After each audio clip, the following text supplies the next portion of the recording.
Hey everyone. I wanted to update you a little bit about where we've been. It's been a while since I've posted on here other than short form content, and there's a reason for that. So I'm going to get into it. Dylan and I moved out of the van in the fall. The last video we made about an update on that is that we were living with my parents. And during that time, I was pregnant. We found out pretty late in the pregnancy.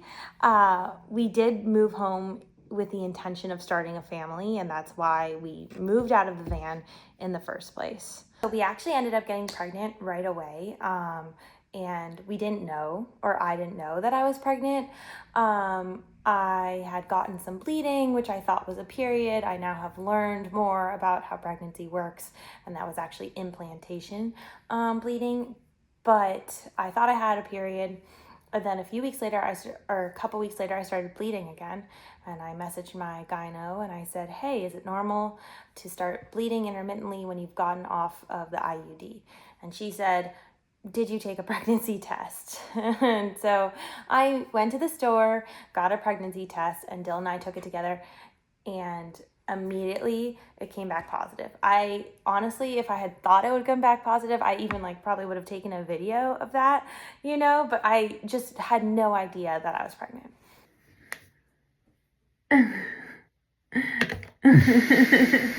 So I went back to the gyno because I thought I was miscarrying.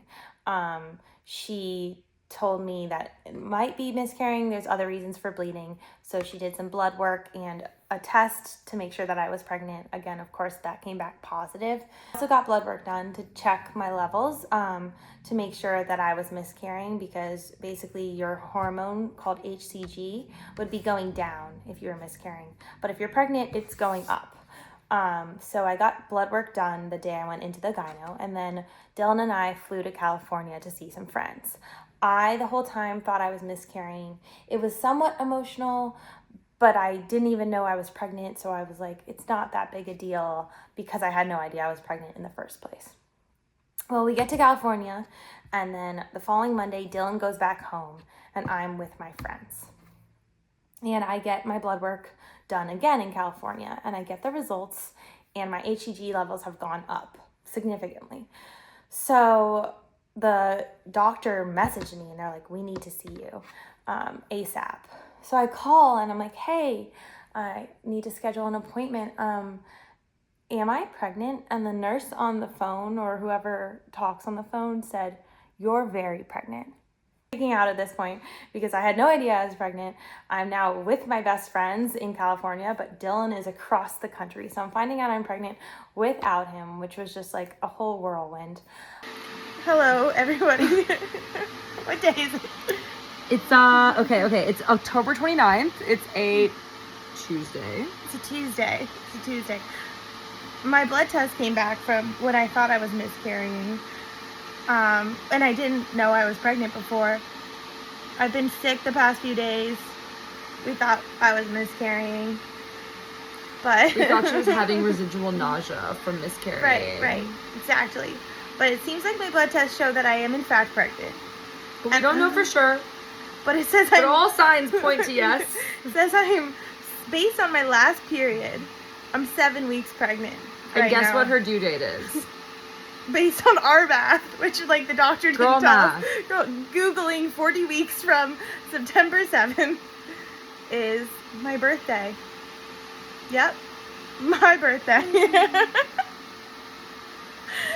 How big is a 7-week-old baby? Let's look it up. A blueberry! Should we eat a blueberry this week? No, I don't have any. Or grapes. I love grapes. I'm stressed. Didn't get to take a picture of my pregnancy test. It's a video. It's okay. Didn't get to tell my friends because I told my friends I was miscarrying. I don't really know what to do. I don't either. I call him. We're kind of freaking out, also excited because obviously we did want to start a family, so it wasn't that much it wasn't that concerning, but it was just shocking because we didn't need more to happen right away. So that was back in October. Alan is not part of this video simply because he didn't really want to discuss this. He doesn't mind that I'm sharing my story with you all, but he's a little bit more of a private individual and he doesn't like to talk about all of these personal things online. The day we filmed the video about us moving out of the van, I believe I did know I was pregnant and I was having a lot of symptoms. I had morning sickness. I could barely get out of bed. I was eating Cheerios and that was about it. I had no hunger at all, could barely eat, was so tired all the time, could barely get out of bed. I had all of the symptoms of the first trimester. As soon as I found out I was pregnant, immediately they hit right after that. I don't know what happened. Maybe it was mentally, my body was like, oh, now you know, now here's all the things that happen when you're pregnant.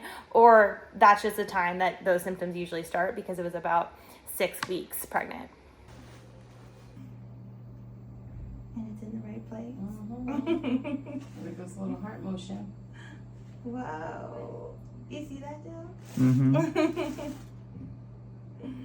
Oh my goodness. My family was out of town and we were living with my parents and I really wanted to tell my family in person. That was really important to me. So we didn't tell anyone except for my 2 best friends who were with me in California. They knew first, but no one else knew. So we waited a couple weeks. My family got back from California and on a Sunday night we told them, I'm going to show the videos of us telling them. There was a lot of excitement, obviously. Stand around. What? Are we really? Oh, yeah. Yeah.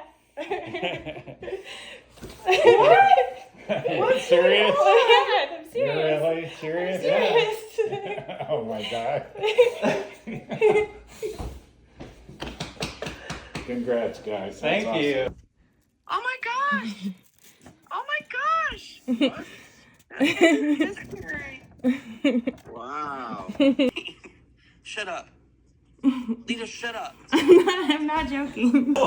Yay, Lita! Congratulations. And 2 days after we told our entire family and some of my best friends, I started bleeding again. And immediately I was freaking out because blood usually means something's wrong. I call my gyno again and I say I'm bleeding and she says, okay, let's get you in for an ultrasound. But her office, she only has one ultrasound tech in her office who I love her so much, but she was out of town. So I was sent to an ultrasound tech out of office. This is important because when I went there, they said, okay, you will find out your results within an hour. They will call your doctor and let them know the results. I go, I get the ultrasound tech doesn't say anything to me. I wait an hour at home. I haven't heard anything from my gyno. I wait a few hours, still nothing. So I message my gyno and she says, I haven't heard from them, but that's probably a good thing because if it was an emergency, they would tell you. I wait another day. Again, nothing. I'm so anxious this whole entire time. So I call the ultrasound place, I message my gyno, and I still haven't heard anything. This point, it's 3 p.m., 4 p.m., and I'm heading to New York that night, and I'm so anxious and restless. So I decide I'm just gonna go. I get in the car, and within about 10 minutes of me leaving my house, 10 minutes later, my gyno calls me, and she says, hi, Lita, I'm so sorry. There's no heartbeat. And if you have had a miscarriage before, you know how emotional and soul crushing hearing those words are. The grief of a miscarriage is so much different than the grief of losing someone, a grandparent or a parent, because it's a different grief because it's a grief of losing something you haven't even really experienced yet. It's the thought of all the things you were going to get to experience. It's grief obviously for the baby that was inside you that you felt connected to, and it is still emotional. It's currently May and I'm still emotional about it, but I am much more put together than I was on that car ride. I just called Dylan right away and started sobbing. Called my parents. I like spent that whole drive basically crying and telling my family. I decided to still go to New York because I was excited to see my cousin. We were going to the Casey Musgraves concert together. When we were there, I had a lot of bleeding. I told her obviously what was happening, and she was like, "Are you sure you want to go to this concert?" I said, "Yes, it'll be fine." We get to the concert. I'm bleeding a lot, and I'm having a great time trying to put it off my mind as much as possible. Like, obviously I've been emotional that whole time, but I tried to have a fun time. I was having a good time, and then Casey Musgraves ends her concert with the song Rainbow. And I don't know if you've heard that song or you know about how many people call the baby after the miscarriage. Like, if they have a baby after a miscarriage, they call it their rainbow baby, because it's like the rainbow coming out after a storm. And she starts singing Rainbow, and I lose it. I'm just sobbing. Like, everyone around me is probably having a great time. I'm sobbing. It's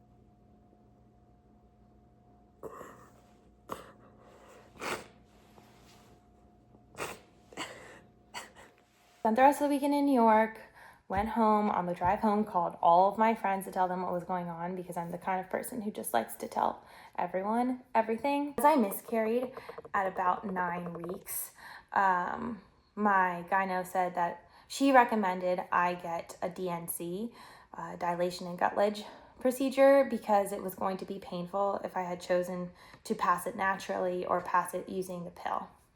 So I got a DNC the week before Thanksgiving. So this is the Tuesday, I think, before Thanksgiving. I ended up getting a DNC. It's a very simple procedure, but you do go into the hospital and they do put you under. And it's supposed to be quick, and there's not really a lot of recovery. It's supposed to be very basic, and that's it. They tell you after a DNC to wait 4 to 8 weeks, or expect to get a period within 4 to 8 weeks. And if not, then you need to go back in. In the meantime, I fly to Iceland, I fly to Morocco, and the whole time I'm telling my friends who are with me on either of those trips, please hope for my period, please hope for my period. At Morocco, it was getting to like 7.5 weeks since the procedure, and I still hadn't got a period. I get home from Morocco, and 2 days later, or a few days later, I'm having an appointment with a high-risk doctor for pregnancy. It's called a maternal fetal medicine doctor, and that's because I have MS and has nothing to do with the fact that I miscarried. She does an ultrasound, and she sees that there's still tissue. They call it retained tissue, or retained products of conception. There's still matter in my uterus. So she says that I need to go back to the gyno to deal with that. I go back to my gyno and I tell her what's happening. And so she says, okay, let's try the pill, because maybe that will get the rest out of you without us having to do another procedure, which is obviously, I don't want to go back to the hospital. That's February. So I take the pill in February, and then you're supposed to wait 2 weeks and again get another ultrasound and check your blood work. Okay, update. I'm shivering nonstop, cramping, and bleeding. I took the second pill today, or the second part of it, and it hurts, but like, it feels like a bad period except for this shivering thing. I don't know why I'm so cold. I wish I had better news to share, but I'm so frustrated. Dylan and I took genetic testing, and we both came back positive carriers for Smith-Lemli-Opitz, which means that our having a baby would make 25% chance of them having that. So I don't even know what the next steps are for that, but it doesn't even matter, because I had an ultrasound to follow up on taking the pill, and there's still retained tissue in my body, which means I might have to get another DNC, and I'm just really, really sick of it. It's not great when the doctor calls you special, because they've never seen a case where this has happened before, and it's just been really hard, honestly. I'm just over it. So 2 weeks later, this is now like mid to late February, I get another ultrasound and I get my blood work back, And unfortunately, they show I still have a high HCG and I still have products of conception in my uterus. They're lower than they were before the pill, but they're not much lower. So they have to do another DNC in mid-March.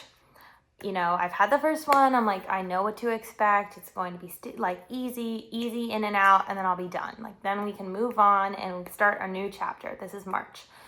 Well, unfortunately, things didn't go as expected. Wake up after being, knocked out in anesthesia. I come to, and I'm in the hospital. I'm kind of disoriented, as you usually are. Like, that's not unexpected. But the doctor's there, and they're like talking to me, and she says, it didn't go the way we wanted it to go. And she's very shaken up. Like, you can tell she's really taken aback. Like, she looks shell-shocked almost. And I'm like very woozy and a little bit out of it, so I don't really even understand what's happening. And she's like, you lost a lot of blood. You're fine now, but things went like wrong. So basically, as soon as they put the instrument in me, which is how they get rid of the tissue, I just immediately started hemorrhaging blood. I lost about 500 milliliters. I believe that's the right measurement of blood. And they basically just had to do everything they could just to stop the bleeding. They couldn't do anything about my tissue. They just had to try and stop the bleeding. They were able to stop the bleeding. Obviously, I'm still here. And my blood levels were actually fine. I actually have a very, apparently, good red blood cells. My blood count was fine. She was like, a usual person that would have been like really bad for, but for you, like, your red blood cell count is still great, so you should be fine. And then she said that she was going to give me the ectopic pregnancy medication, even though I did not have an ectopic pregnancy. But she thought that maybe this would help get rid of all the cells. So this was like, a last resort kind of situation. So she gave me this shot on March 14th. That was the day of the procedure. And you can start trying for a kid 3 months after that. You can't try when you've had the ectopic pregnancy medication because it's basically like kind of a chemotherapy and it like could mutate the cells.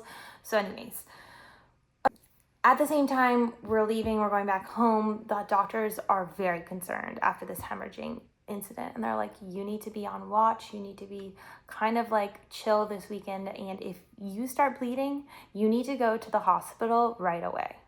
Of course, I'm like shell-shocked. I'm coming out of anesthesia. I'm finally reunited with Dylan. He has been freaking out this entire time because she told him what was going on immediately, but then he didn't get to see me for like a couple of hours afterwards. So he was really freaking out. He was all alone. I was freaking out. My parents are abroad and they are losing their minds. And then we come home and I'm in this state of like fear and panic because the doctors have made me believe that I might need to go to the hospital at any minute. Like, I know that wasn't there. They were just trying to look out for me and they had my best interest at heart. But I, in my mind, was like, so I might be going to the hospital at any second and I might not be okay. Luckily, I didn't have to go to the hospital. All was well and things were okay.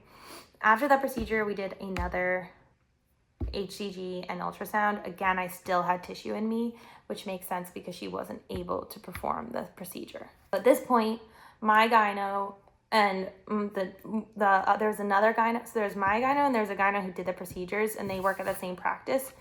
And they said, okay, now this is a special case and you need to see a specialist. So they referred me to one person, and my in-laws, they're close with a doctor in DC who also specializes in this stuff. So he referred me to someone as well at Georgetown.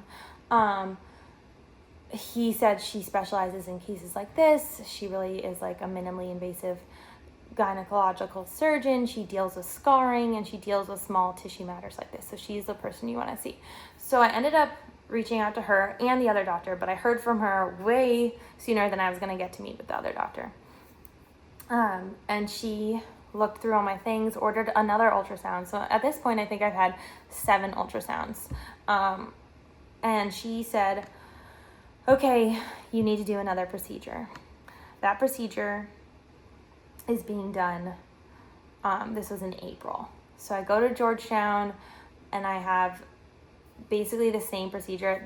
The difference between the first DNC and the second and third one is in the second and third one, they're putting a camera and blowing, like they put fluid in you, a saline solution in the uterus, and they put a camera in so that they can see what they're taking out, right? Because before in a normal DNC, they're doing it blindly.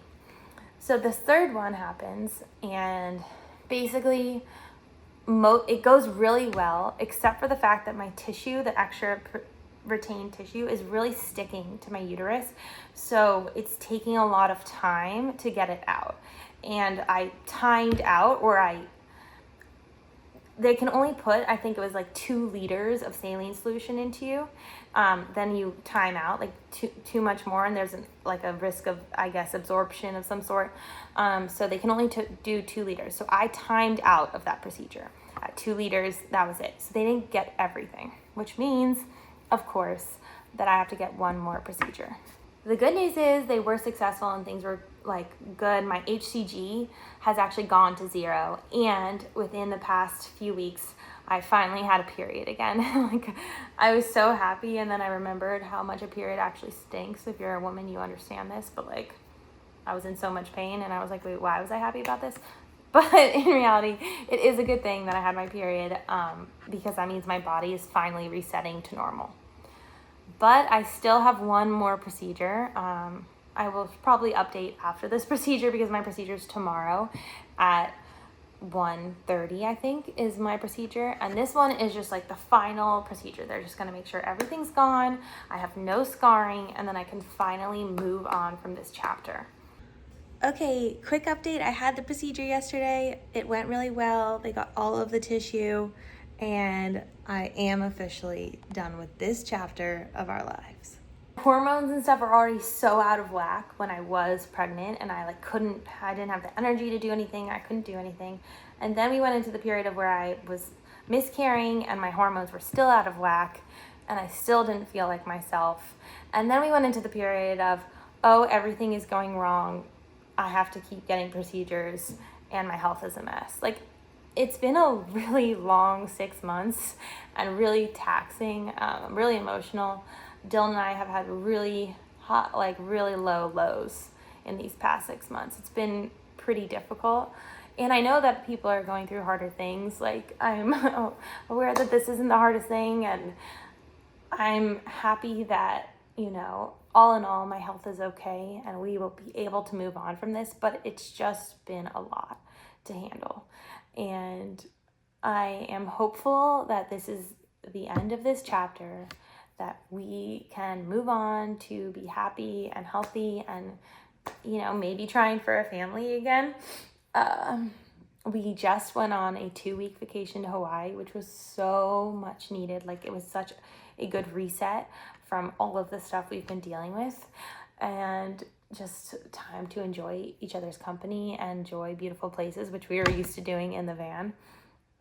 Yeah, I have a lot of Hawaii content to share, but I did want to share this message first because I just think it's important to explain where we've been and what's been happening. And if you have ever gone through something similar or know someone who's going through something similar, you can reach out. I have found it very helpful to talk to other people who have had, it doesn't even matter if they're similar cases, but just like have had experiences with things like this, like miscarriages or, infertility.